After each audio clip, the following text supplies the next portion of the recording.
అండి, ఎలా ఉన్నారు? బాగున్నారు? ఏంటి అప్పుడే చీరలో నుంచి నైటీలోకి వచ్చేసింది అనుకుంటున్నారా? మాకు నైటీలో చీరలు ఎక్కడ కడతామండి, నైటీలే కదా ఎక్కువ.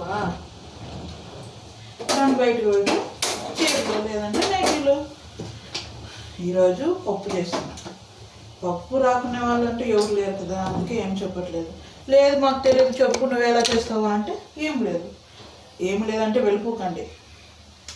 బ్యాగ్ వేసి నీట్గా కడిగి పెట్టి దాంట్లో టమాటాలు పచ్చిమిరపకాయలు వేసేది, పచ్చిమిరపకాయలు, ఉల్లిగడ్డలు, టమాటాలు, పసుపు, చింతపండు, ఇది ఏమన్నా ఉంటే ఆకుకూర వేసుకోండి, లేదంటే వంకాయలు ఉంటే వంకాయలు వేసుకోండి, కాస్త పసుపు వేసుకొని నూనె వేసుకొని పెట్టేసేయండి. దెబ్బకు 3 విజిల్స్ వస్తే పప్పు రెడీ, అంతే.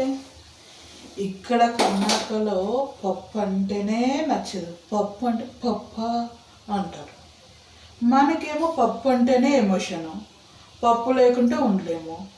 వీళ్ళు ఎప్పుడు పెసరపప్పు సాంబారు, అలసందులు సాంబారు, శనగలు సాంబారు పొడులు. అయ్యోయ్యో, నేను ఎప్పుడైనా పప్పు చేశానంటే పప్ప అన్నంత ఇదిగా చూస్తారండి. ఇటు చిన్న బాయ్.